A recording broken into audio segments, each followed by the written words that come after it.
Hello students, welcome to my YouTube channel Aarambh tutorials. Student, आज हम class 9th की सामाजिक विज्ञान में आपकी राजनीतिक शास्त्र की किताब लोकतांत्रिक राजनीति का पाठ 4 संस्थाओं का कामकाज करेंगे। तो स्टार्ट करते हैं स्टूडेंट इसको। संस्थाओं का कामकाज। स्टूडेंट, इस चैप्टर का अगर मैं थोड़ा सा आपको ओवरव्यू दूं तो यहाँ पर हम भारत की जो 3 प्रमुख संस्थाएं हैं जिसको आप छठी क्लास से पढ़ते आ रहे हो उनका कामकाज देखेंगे, जिसमें से पहला आपका विधायिका है, दूसरा कार्यपालिका और तीसरा न्यायपालिका। स्टूडेंट, इनके काम भी आप जानते होंगे क्या क्या करते हैं। जैसे कि हम जानते हैं कि विधायिका बेसिकली कानूनों को बनाने का काम करती है, और दूसरा आप नंबर पे आता है कार्यपालिका जो कि उन कानूनों को लागू करवाने का काम करती है, और तीसरे पे आती है आपकी न्यायपालिका जो कि उस कानून को संरक्षण करने की कोशिश करती है। तो पढ़ते हैं इसको स्टूडेंट। परिचय में देखते हैं क्या है। लोकतंत्र का मतलब लोगों द्वारा अपने शासक को चुनना भर नहीं है। लोकतांत्रिक व्यवस्था में शासकों को भी कुछ कायदे कानूनों को मानना होता है। उन्हें भी संस्थाओं के साथ और संस्थाओं के भीतर ही रहकर काम करना होता है। यह अध्याय लोकतंत्र में संस्थाओं के कामकाज से संबंधित है। हम इसमें समझने का प्रयास करेंगे कि हमारे देश में किस तरह महत्वपूर्ण फैसले करके उन्हें लागू किया जाता है।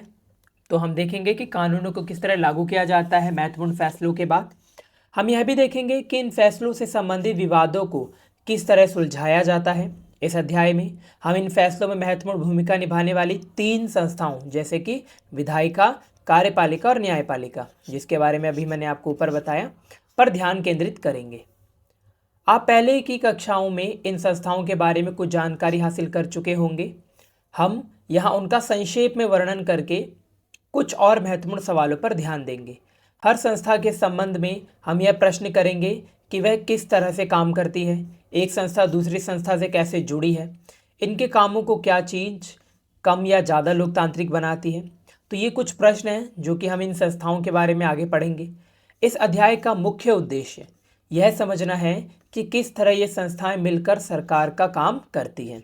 ठीक है, आगे कई बार हम इसकी तुलना दूसरे लोकतांत्रिक व्यवस्थाओं की इसी तरह की संस्थाओं से करते हैं। जैसे हम भारत के न्यायपालिका की तुलना अमेरिका के न्यायपालिका से करेंगे। इस अध्याय में हम राष्ट्रीय स्तर की सरकार के कामकाज से उदाहरण देंगे। राष्ट्रीय स्तर पर भारत की सरकार को केंद्र या संघ की सरकार भी कहा जाता है। इस अध्याय को पढ़ते हुए आप अपने प्रदेश की सरकार के कामकाज के उदाहरण पर भी नज़र रख सकते हैं। मतलब हम यहाँ पर केंद्र सरकार का उदाहरण लेंगे, मगर उसका उदाहरण से हम राज्यों की सरकार के जो कामकाज हैं उनकी संस्थाओं का उसे भी समझ सकेंगे। फर्स्ट टॉपिक दिखा रखा है, प्रमुख नीतिगत फैसले कैसे किए जाते हैं। एक सरकारी आदेश जिसको हम ऑफिस मेमोरेंडम कहते हैं। 13 अगस्त 1990 के दिन भारत सरकार ने एक आदेश जारी किया। इसको कार्यालय ज्ञापन कहा जाता है। कहा गया, सभी सरकारी आदेशों की तरह इस ज्ञापन पर भी एक संख्या थी। यह आदेश उसी संख्या से जाना जाता था। तो यहाँ OM, यहाँ पर मैंने अभी बताया ऑफिस मेमोरेंडम का OM लिखा हुआ है, जिसमें नंबर लिखा हुआ है 3601231990। कार्मिक जन शिकायत और पेंशन मंत्रालय के कार्मिक एवं प्रशिक्षण विभाग के एक संयुक्त सचिव ने इस आदेश पर दस्तखत किए हैं। तो ध्यान रखना है हमें किसने इस पर दस्तखत किए हैं, क्योंकि इसका नाम बार बार ही आगे आएगा। यह छोटा सा आदेश मुश्किल से एक पन्ने का था। अगर आप इसे देखेंगे तो एक वैसा ही आम सर्कुलर या नोटिस लगेगा जैसे आपने स्कूल में देखे होंगे। सरकार हर रोज विभिन्न मसलों पर सैकड़ों आदेश जारी करती है, लेकिन यह आदेश बहुत महत्वपूर्ण था और कई सालों तक विवाद का कारण बना रहा। आइए देखें कि यह निर्णय किस तरह लिया गया और इसके बाद क्या हुआ। इस सरकारी आदेश में एक प्रमुख नीतिगत फैसले की घोषणा की गई थी। इसमें कहा गया था कि सरकार के सरकारी पदों और सेवाओं में 27% रिक्तियां सामाजिक एवं शैक्षणिक दृष्टि से पिछड़े वर्ग SEBC mean socially educationally backward classes, okay student, के लिए आरक्षित होंगी। अब तक जिन जाति समूहों को सरकार पिछड़ा मानती है उनका एक और नाम SEBC, socially and educationally backward classes, जो अभी मैंने यहाँ पर बताया आपको है। अब तक नौकरी में आरक्षण का लाभ केवल अनुसूचित जाति मीन्स शेड्यूल कास्ट और जनजातियों को मीन्स शेड्यूल ट्राइब को ही मिल रहा था। अब SEBC या सामाजिक और शैक्षणिक दृष्टि से पिछड़े वर्ग के लिए तीसरी श्रेणी तैयार की जा रही है और इनके लिए 27% का अलग कोटा तैयार किया जा रहा था। यहाँ पर बेसिकली आपने OBC के बारे में सुना होगा। अभी हम ये मतलब SEBC जो है ये आपके OBC की हम बात कर रहे हैं। अन्य लोग इन 27% नौकरियों के लिए प्रतियोगिता नहीं कर सकते। निर्णय करने वाले, अब देखते हैं कौन निर्णय कर रहा है। इस ज्ञापन को जारी करने का फैसला किसने किया? जाहिर है अकेले उस व्यक्ति ने इतना बड़ा फैसला नहीं किया होगा जिसके हस्ताक्षर उस दस्तावेज पर थे। वह अपने मंत्री द्वारा दिए गए निर्देशों को लागू करने वाला अधिकारी था। कार्मिक और प्रशिक्षण विभाग के मंत्री ने भी खुद यह निर्णय नहीं किया होगा। आप अनुमान लगा सकते हैं कि इतने बड़े निर्देश में देश के सभी प्रमुख अधिकारी शामिल रहे होंगे। आपने पिछली कक्षा में उनमें से कुछ के बारे में पहले ही पढ़ लिया होगा। अब एक बार फिर इन प्रमुख बिंदुओं पर सरसरी नज़र डालते हैं। सरसरी नज़र मतलब जल्दी से एक बारी पढ़ लेते हैं। इसमें पहला दिखा रखा है राष्ट्रपति राष्ट्राध्यक्ष होता है और औपचारिक रूप से देश का सबसे बड़ा अधिकारी होता है। तो यहाँ क्या लिखा है? राष्ट्रीय अध्यक्ष है, ठीक है, और औपचारिक रूप से देश का सबसे बड़ा अधिकारी होता है। दूसरे में बता रखा है प्रधानमंत्री सरकार का प्रमुख होता है और दरअसल सरकार की ओर से अधिकांश अधिकारों का इस्तेमाल वही करता है। तीसरा पॉइंट है प्रधानमंत्री की सिफारिश पर राष्ट्रपति मंत्रियों को नियुक्त करता है। इनसे बनने वाले मंत्रिमंडल की बैठकों में ही राजकाज से जुड़े अधिकतर निर्णय लिए जाते हैं। चौथा, संसद में राष्ट्रपति और दोनों सदन होते हैं, लोकसभा और राज्यसभा। प्रधानमंत्री को लोकसभा के सदस्यों के बहुमत का समर्थन हासिल होना जरूरी है, क्योंकि प्रधानमंत्री के ज़्यादातर जो सदस्य होते हैं जिसकी वजह से एक पार्टी सत्ता में आती है वो लोकसभा में ही होती है। इसलिए प्रधानमंत्री को लोकसभा के ज़्यादातर सदस्यों का बहुमत प्राप्त होना जरूरी है। जैसे कि लोकसभा की अगर हम बात करें तो कुल 543 सीटें हैं, जिसमें से अगर किसी पार्टी को अपनी सरकार बनानी है तो उसको 272 से एक सीट ज़्यादा चाहिए होती है। आगे बात करते हैं। तो क्या कार्यालय ज्ञापन के फैसले के मामले में ये सब शामिल थे? इसके बारे में पता करते हैं। यह सरकारी आदेश एक लंबे घटना चक्र का परिणाम था। भारत सरकार ने 1989 में दूसरा पिछड़ा जाति आयोग गठित किया। तो ध्यान रखना ये कब गठित किया, यहाँ से आपके 1 नंबर के काफ़ी इंपॉर्टेंट क्वेश्चन आ रहे हैं स्टूडेंट, तो ध्यान रखना है इसको। इसकी अध्यक्षता BP मंडल ने की थी। BP मंडल जिनका पूरा नाम बिंदेश्वरी प्रसाद मंडल है और इसी के कारण इसे आमतौर पर मंडल आयोग कहते हैं। तो ये जो दूसरा पिछड़ा वर्ग जाति आयोग है इसे मंडल आयोग भी कहते हैं। इसे भारत में सामाजिक और शैक्षिक दृष्टि से पिछड़े वर्ग की पहचान के लिए मानदंड तय करने और उनका पिछड़ापन दूर करने के उपाय बताने का जिम्मा सौंपा गया था। मतलब ये तय करना कि कौन लोग हैं जो सामाजिक और शैक्षणिक रूप से पिछड़े हुए हैं, और दूसरी चीज उनके पिछड़ेपन को दूर करने के उपाय किस तरीके से हम निकाल सकते हैं, इसका जिम्मा इस मंडल आयोग को सौंपा गया। इस आयोग ने 1980 में अपनी सिफारिशें दी। मतलब जब ये बना, मतलब 1989 में ये बना, 1979 में ये बना और 1980 में इसने अपनी सिफारिशें दी 1 साल के भीतर में। आयोग द्वारा सुझाए गए उपायों में से एक सिफारिश थी सरकारी नौकरियों में सामाजिक और शैक्षिक दृष्टि से पिछड़े वर्गों के लिए 27% आरक्षण देना। इस रिपोर्ट और उनकी सिफारिशों पर संसद में चर्चा हुई। वर्षों तक कई पार्टियां और सांसद इसे लागू करने की मांग करते रहे। फिर 1989 का लोकसभा चुनाव हुआ। जनता दल, जो आज आपकी BJP पार्टी है, जनता दल ने अपने चुनाव घोषणा पत्र में वादा किया कि सत्ता में आने पर वह मंडल आयोग की सिफारिशों को लागू करेगा। चुनाव के बाद जनता दल की ही सरकार बनी और इसके नेता VP सिंह प्रधानमंत्री बने। इसके बाद कई घटनाएं हुई, देखते हैं। इसमें पहला बता रहे हैं नई सरकार ने संसद में राष्ट्रपति के भाषण के जरिए मंडल रिपोर्ट लागू करने की अपनी मंशा की घोषणा करी। दूसरा, 6 अगस्त 1990 को केंद्रीय कैबिनेट की बैठक में इसके बारे में एक औपचारिक निर्णय किया गया। तीसरा, अगले दिन प्रधानमंत्री वीपी सिंह ने एक बयान के जरिए इस निर्णय के बारे में संसद के दोनों सदनों को सूचित किया। चौथा, कैबिनेट के फैसले को कार्मिक तथा प्रशिक्षण विभाग को भेज दिया गया। विभाग के वरिष्ठ अधिकारियों ने कैबिनेट के निर्णय के मुताबिक एक आदेश तैयार किया और मंत्री की स्वीकृति केंद्रीय सरकार की तरफ से ले ली। एक अधिकारी ने उस आदेश पर हस्ताक्षर किए और इस तरह 13 अगस्त 1990 को ओएम नंबर 36012319 तैयार हो गया। अगले कुछ महीनों तक यह देश का सबसे ज़्यादा चर्चित मुद्दा रहा, क्योंकि आरक्षण की बात है। आरक्षण का मुद्दा तो भारत में वैसे भी काफ़ी चर्चित मुद्दों में गिना जाता है। सभी अखबार और पत्रिकाओं में, पत्रिका मतलब मैगजीन्स में, इस मुद्दे पर तरह तरह के विचार आए, बहसें चली। इसके चलते कई प्रदर्शन और जवाबी प्रदर्शन हुए। इनमें से कुछ हिंसक भी थे, मतलब प्रदर्शनों में कुछ हिंसक भी हो गए थे। इससे नौकरियों के हजारों अवसरों प्रभावित होने वाले थे, इसलिए लोगों की प्रतिक्रिया बहुत तीखी थी।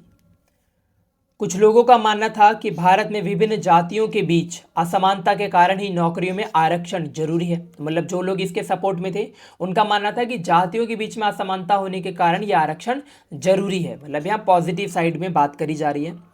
उनका मानना था कि इससे उन लोगों को बराबरी पर आने का मौका मिलेगा जिनको सरकारी नौकरियों में अभी तक उचित प्रतिनिधित्व नहीं मिला है। दूसरे पक्ष में लोगों का मानना था कि इस निर्णय से जो पिछड़े वर्ग नहीं हैं उनके अवसर छिनेंगे। अधिक योग्यता होने पर भी उनको नौकरियां नहीं मिलेंगी। कुछ लोगों का मानना था कि इससे जातिवाद बढ़ेगा। अब ये वो लोग हैं जो इसके अगेंस्ट में हैं। तो कुछ लोग तो कह रहे हैं कि इससे वो लोग जो पिछड़े वर्ग के नहीं उनकी नौकरियां छिन जाएंगी। दूसरे लोगों का कहना है कि इससे जातिवाद बढ़ेगा, जिससे देश की प्रगति और एकता पर असर होगा। यह निर्णय अच्छा था या नहीं, इस अध्याय में हम इस बारे में बात नहीं करेंगे, क्योंकि हमारा मुद्दा केवल यहाँ पर ये जानना है कि निर्णय लिया कैसे जा रहा है और अगर लोगों में आपस में डिबेट हो रही है तो उसको सॉल्व कैसे किया जा रहा है। ओके स्टूडेंट्स, तो पढ़ते हैं। हम इस उदाहरण को यहाँ सिर्फ एक समझने के लिए बता रहे हैं कि देश में प्रमुख निर्णय कैसे लिए जाते हैं और उन्हें कैसे लागू किया जाता है। फिर इस विवाद का निपटारा किसने किया। आप जानते हैं कि सरकारी निर्णय से उठने वाले विवादों का निपटारा सर्वोच्च न्यायालय और उच्च न्यायालय करते हैं। इस आदेश के विरोधी कुछ लोगों और संस्थाओं ने अदालतों में कई मुकदमे दायर किए। अब इस जो आदेश के विरोध में लोग थे उन्होंने सरकार में मुकदमे दायर कर दिए। उन्होंने अदालत से इस आदेश को अवैध घोषित करके लागू होने से रोकने की अपील की। भारत के सर्वोच्च न्यायालय ने इन सभी मुकदमे को एक साथ जोड़ दिया और इस मुकदमे को इंदिरा साहनी एवं अन्य बनाम भारत सरकार मामला, ये बहुत इंपॉर्टेंट मामला है और इसका मतलब ये समझ लो कि आप यूपीएससी जैसे एग्जामों में भी ये काफ़ी चर्चित क्वेश्चन रहते हैं। ठीक है, तो इसको आप 1 मार्क्स में जरूर याद रखना फिलहाल के लिए। कहा जाता है सर्वोच्च न्यायालय के 11 सबसे वरिष्ठ न्यायाधीशों ने दोनों पक्षों की दलीलें सुनी। उन्होंने 1992 में बहुमत से फैसला किया कि भारत सरकार का ये आदेश अवैध नहीं है, मतलब वैध है, सही ठहराया इस फैसले को, आरक्षण के फैसले को। लेकिन सर्वोच्च न्यायालय ने सरकार से उसके मूल आदेश में कुछ संशोधन करने को कहा। जैसे उसने कहा कि पिछड़े वर्ग के अच्छी स्थिति वाले लोगों को आरक्षण का लाभ नहीं मिलना चाहिए। मतलब जो लोग ऑलरेडी जिनकी आर्थिक स्थिति ठीक ठाक है उनको इसका फ़ायदा नहीं मिलना चाहिए। उसी के मुताबिक 8 सितंबर 1993 को कार्मिक एवं प्रशिक्षण मंत्रालय ने एक और आदेश जारी किया। यह विवाद सुलझ गया और तभी से इस नीति पर अमल किया जा रहा है, मतलब लागू हो गया। अब यहाँ पर एक मिलान दे रखा है आरक्षण के मामले में किसने क्या किया। तो यहाँ सर्वोच्च न्यायालय दिखा रहे हैं। तो सर्वोच्च न्यायालय ने क्या किया, यहाँ दे रखा है कि मंडल आयोग की सिफारिशों को लागू करने की औपचारिक घोषणा करी, आदेश जारी करने की घोषणा को लागू किया, 27% आरक्षण देने का फैसला किया, आरक्षण को वैध करार दिया। तो सर्वोच्च न्यायालय ने क्या करा, आरक्षण को वैध बताया। राष्ट्रपति की बात करें तो राष्ट्रपति ने क्या किया, राष्ट्रपति ने मंडल कमीशन जो है उसकी सिफारिशों को लागू करने की औपचारिक घोषणा करी। सरकारी अधिकारी का यहाँ पर आ जाएगा और कैबिनेट का यहाँ पर आ जाएगा।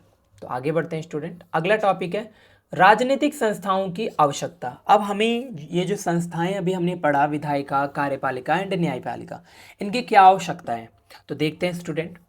हमने एक उदाहरण देखा कि सरकार कैसे काम करती है।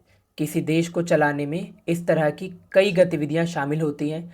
मिसाल के तौर पर सरकार पर नागरिकों की सुरक्षा सुनिश्चित करने और सबको शिक्षा एवं स्वास्थ्य सुविधाएं मुहैया कराने की जिम्मेदारी होती है। वह कर इकट्ठा करती है, मतलब टैक्स इकट्ठा करती है, और इसे सेना, पुलिस तथा विकास कार्यों पर खर्च करती है। वह विभिन्न कल्याणकारी योजनाएं बनाकर उन्हें लागू करती है। कुछ व्यक्तियों को इन गतिविधियों को चलाने के लिए फैसला करना होता है, कुछ लोगों को इन्हें लागू कराना होता है।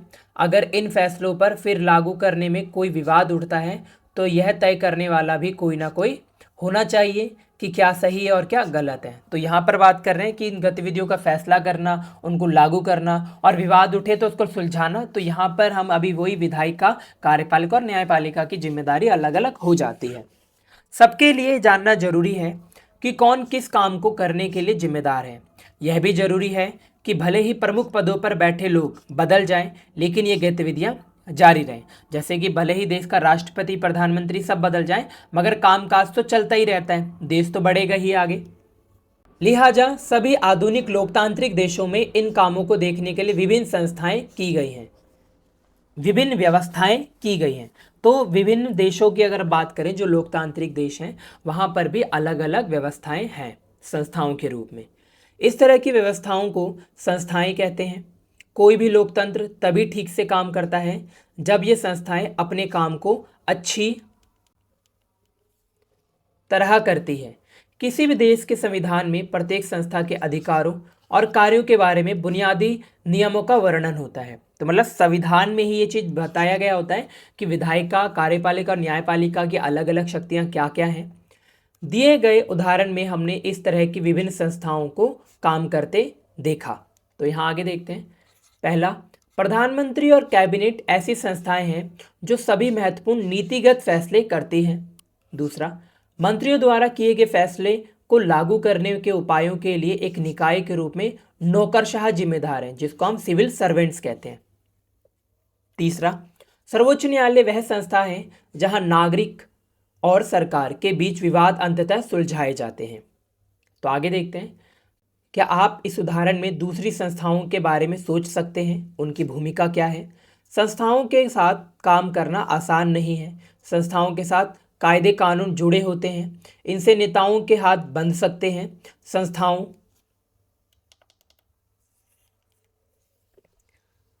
के कामकाज में कुछ बैठकें, कुछ समितियां और कुछ रूटीन काम होता है, कुछ सामान्य रूटीन होता है। इनके कारण अक्सर काम में देरी और परेशानियां होती हैं। तो मतलब संस्थाओं के साथ काम करना कोई आसान बात नहीं है, क्योंकि अक्सर इसमें कुछ रूटीन होता है, मतलब कुछ एक सर्कुलर होता है जिसको फॉलो करना जरूरी होता है, और इसमें अक्सर देरियां होती हैं, कुछ परेशानियां भी होती हैं। इसलिए संस्थाओं के साथ कामकाज में परेशानी महसूस की जा सकती है। ऐसे में कोई सोच सकता है कि एक ही व्यक्ति सारे फैसले ले तो ज़्यादा बेहतर होगा, कायदे कानून और बैठकें की क्या ज़रूरत है। तो स्टूडेंट्स, ऐसे में अगर हम इस बात माने कि अगर एक ही व्यक्ति सारे फैसले ले, तब तो वो देश डेमोक्रेटिक रह ही नहीं जाएगा, तब तो वो तानाशाह हो जाएगा।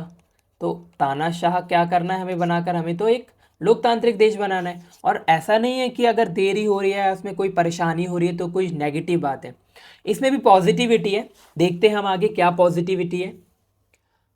पर यह सोच लोकतंत्र की बुनियादी भावना के अनुकूल नहीं है। जैसे कि मैंने बताया, ये तो एक तानाशाही व्यवस्था में होता है, डिक्टेटरशिप में। संस्थाओं के कामकाज के तरीकों से जो कुछ परेशानियां होती हैं या थोड़ा वक्त लगता है, वह भी कई मायनों में उपयोगी होते हैं, मतलब इसके भी कुछ पॉजिटिव इम्पैक्ट होते हैं। किसी भी फैसले के पहले अनेक लोगों से राय विचार करने का अवसर मिल जाता है, मतलब कोई भी फैसला लेने से पहले हम उसमें अच्छे से अच्छा राय विचार कर सकते हैं, लोगों की राय ले सकते हैं। संस्थाओं के कारण एक अच्छा फैसला झटपट करना आसान नहीं होता, लेकिन संस्थाएं बुरा फैसला भी जल्दी ले पाना मुश्किल बना देती है। मतलब अगर हमें फैसला लेना ही है तो ऐसे में लेट हो जाता है ज़रूर। इसी कारण लोकतांत्रिक सरकारें संस्थाओं पर जोर देती हैं कि भले ही थोड़ा देरी हो जाए मगर फैसला गलत ना हो, ठीक प्रकार से उस पर अमल किया जा सके। तो यहाँ पर आपकी जो पहली संस्था है संसद, उसके बारे में पढ़ते हैं स्टूडेंट। कार्यालय ज्ञापन के उदाहरण में क्या आपको संसद की भूमिका याद है? शायद नहीं, चूंकि यह फैसला संसद ने नहीं किया था अभी तक, क्योंकि हमने संसद में उस फैसले के बारे में पढ़ा ही नहीं था, तो संसद का हमें क्या ही भूमिका वहाँ पता रहेगी। पर यहाँ देखते हैं आगे। लिहाजा आपको लग सकता है कि इस फैसले में संसद की कोई भूमिका नहीं थी, लेकिन पहले हम कुछ घटनाओं पर नज़र डालकर देखते हैं कि क्या उनमें संसद का कोई जिक्र था। हम उन्हें निम्नलिखित वाक्यों को पूरा करके याद करने की कोशिश करते हैं, जिसमें से पहला अगर हम बात करें, मंडल आयोग की रिपोर्ट पर चर्चा हुई थी। दूसरा, भारत के राष्ट्रपति ने इसका जिक्र किया था। तीसरा, प्रधानमंत्री ने फैसला सीधे संसद में नहीं किया गया था, लेकिन इस रिपोर्ट पर संसद में हुई चर्चाओं से सरकार की राय प्रभावित हुई थी। इसकी वजह से सरकार पर मंडल आयोग की सिफारिशों पर कार्रवाई करने के लिए दबाव पड़ा था। अगर संसद पर फैसले के पक्ष में नहीं होती तो सरकार का यह कदम कभी नहीं उठा सकती थी। यानी अगर संसद इस पक्ष के सपोर्ट में नहीं होती, इसके पक्ष में नहीं होती, तो यह सरकार लागू कर ही नहीं पाती। क्या आप अंदाज़ा लगा सकते हैं कि क्यों सरकार यह कदम नहीं उठा सकती थी? क्योंकि अगर आपके संसद के सदस्य लोग ही इसके समर्थन में नहीं रहेंगे तो वो कानून लागू हो ही नहीं सकता। आपने पहले ही कक्षा में संसद के बारे में जो पढ़ा है उसे याद करके यह कल्पना करने की कोशिश कीजिए कि अगर संसद ने कैबिनेट के फैसले को मंजूरी ना दी तो क्या होता। हम पढ़ते हैं यहाँ पर, हमें संसद की आवश्यकता क्यों है। तो ये काफ़ी इंपॉर्टेंट यहाँ से क्वेश्चन बन जाता है, अलग से क्वेश्चन आ जाएगा, ध्यान रखना स्टूडेंट। हर लोकतंत्र में निर्वाचित मतलब चुने हुए जनप्रतिनिधियों की सभा जनता की ओर से सर्वोच्च राजनीतिक अधिकार का प्रयोग करती है। मतलब हमारी तरफ से हमारे जो रिप्रेजेंटेटिव्स हैं, निर्वाचित प्रतिनिधि, वही शक्तियों का प्रयोग करते हैं। भारत में निर्वाचित प्रतिनिधियों की राष्ट्रीय सभा को संसद कहा जाता है। राज्य स्तर पर इन्हें विधानसभा कहते हैं। अलग अलग देशों में इनके नाम अलग अलग हो सकते हैं, जैसे कि अमेरिका की जो संसद है उसको कांग्रेस कहा जाता है। अलग अलग देशों में इनके नाम अलग अलग हो सकते हैं, पर हर लोकतंत्र में निर्वाचित प्रतिनिधियों की सभा होती है। यह जनता की ओर से कई तरह के राजनीतिक अधिकार का प्रयोग करती है, जिसमें से अगर हम पहला देखें, किसी भी देश में कानून बनाने का सबसे बड़ा अधिकार संसद को होता है। कानून बनाने या विधि निर्माण का यह काम इतना महत्वपूर्ण होता है कि इन सभाओं को विधायिका कहते हैं। तो अभी हमने बात तो करी थी इसके बारे में, आगे देखते हैं। दुनिया भर की संसदें नए कानून बना सकती है, मौजूदा कानूनों में संशोधन कर सकती है और मौजूदा कानून को ख़त्म कर सकती है। 3 प्रकार का, नया कानून बना सकती है, मौजूदा कानून में संशोधन कर सकती है मतलब कुछ बदलाव कर सकती है, या फिर उसको ख़त्म कर सकती है। दूसरा है, दुनिया भर में संसद सरकार चलाने वालों को नियंत्रित करने के लिए कुछ अधिकारों का प्रयोग करती है। जैसे भारत में जो संसद है उसमें जो विपक्षी पार्टी के नेता वो रूलिंग पार्टी के नेताओं को कंट्रोल करने की कोशिश करते हैं, उनसे क्वेश्चन आंसरिंग करते हैं। भारत जैसे देश में उसे सीधा और पूर्ण नियंत्रण हासिल है। संसद के पूर्ण समर्थन की स्थिति में ही सरकार चलाने वाले फैसले कर सकती है। तीसरा, सरकार के हर पैसे पर संसद का नियंत्रण होता है। जितना भी सरकार पैसा खर्च करती है वो सरकार से पूछे बिना नहीं कर सकती, संसद से पूछे बिना नहीं कर सकती। अधिकांश देशों में संसद की मंजूरी के बाद ही सार्वजनिक पैसे को खर्च किया जा सकता है। चौथा यहाँ बता रहे हैं, सार्वजनिक मामलों और किसी देश की राष्ट्रीय नीति पर चर्चा और बहस के लिए संसद ही सर्वोच्च संघ है। संसद किसी भी मामले में सूचना मांग सकती है। तो संसद में सरकार से किसी भी मामले पर सूचना मांग सकती है और ऐसे में सरकार को उनका आंसर देना पड़ता है। अब यहाँ संसद के 2 सदनों की बात करी गई है। 2 सदन आपको स्टूडेंट पता होंगे, जिसमें से पहला है लोकसभा और दूसरा राज्यसभा। बात करते हैं इनके बारे में। चूंकि आधुनिक लोकतंत्रों में संसद सबसे महत्वपूर्ण भूमिका निभाती है, लिहाजा अधिकांश बड़े देशों ने संसद की भूमिका और अधिकारों को दो हिस्सों में बांट दिया है। इन्हें चैम्बर्स या सदन कहते हैं। पहले सदन में सदस्य आमतौर पर सीधे जनता द्वारा चुने जाते हैं और जनता की ओर से असली अधिकारों का प्रयोग करते हैं, जैसे कि लोकसभा की यहाँ बात कर रहे हैं। दूसरे सदन के सदस्य अमूमन परोक्ष रूप से, मतलब इनडायरेक्टली रूप से चुने जाते हैं, मतलब सीधे जनता के द्वारा नहीं चुने जाते हैं और कुछ विशेष काम करते हैं। दूसरे सदन का सामान्य काम विभिन्न राज्य, क्षेत्र और इकाई संघों के और संघीय इकाइयों के हितों की निगरानी करना होता है। मतलब राज्यसभा राज्यों का प्रतिनिधित्व करती है। हमारे देश में संसद के दो सदन हैं। दोनों सदनों में एक को राज्यसभा, जिसको काउंसिल ऑफ स्टेट्स कहा जाता है, और दूसरे को लोकसभा, हाउस ऑफ पीपल कहा जाता है। तो ध्यान रखना स्टूडेंट इनको। भारत का राष्ट्रपति संसद का हिस्सा होता है, हालांकि वह दोनों में से किसी सदन का सदस्य नहीं होता है। तो ये अलग से एक मार्क्स का क्वेश्चन पूछा जा सकता है कि क्या राष्ट्रपति भारत में से लोकसभा का सदस्य होता है या राज्यसभा का होता है या किसी का भी नहीं होता। तो आपको ध्यान रखना है कि राष्ट्रपति दोनों में से किसी भी सदन का सदस्य नहीं होता, हालांकि वह संसद का सदस्य अवश्य होता है। इसीलिए संसद के फैसले राष्ट्रपति की मंजूरी के बाद ही लागू होते हैं। आपने पिछली कक्षाओं में भारतीय संसद के बारे में पढ़ा है। अध्याय 4 में आपको पता चल गया है कि लोकसभा का चुनाव कैसे होता है। अब संसद के दोनों सदनों के गठन में प्रमुख अंतर को याद करते हैं। इन मामलों में लोकसभा और राज्यसभा के बारे में अलग अलग जवाब दीजिए। जैसे कि पहला है, कुल सदस्यों की संख्या कितनी होती है। तो अगर हम बात करें लोकसभा, तो लोकसभा में टोटल मेंबर 543 होते हैं। वहीं राज्यसभा की हम बात करें तो वहाँ पर कुछ 245 के आसपास होते हैं। सदस्यों को कौन चुनता है। तो लोकसभा के जो सदस्य हैं इनको डायरेक्ट पीपल्स चुनते हैं और इनको स्टेट के रिप्रेजेंटेटिव चुनते हैं।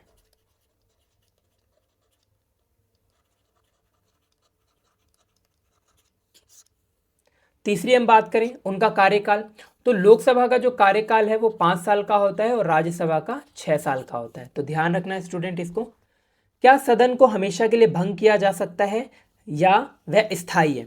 तो मैं बता देता हूं आपको, यहाँ जो चौथा क्वेश्चन पूछा गया है, क्या सदन को हमेशा के लिए भंग किया जा सकता है या वह स्थायी होते हैं। तो अगर हम लोकसभा की बात करें तो लोकसभा को हर 5 साल के बाद भंग किया जा सकता है या 5 साल से पहले भी ये भंग हो सकता है। मतलब जब सरकार का पूरा कार्यकाल खत्म हो जाता है तो अक्सर लोकसभा भंग हो जाती है, फिर नए सिरे से इलेक्शन होता है और नए सिरे से मेंबर चुने जाते हैं।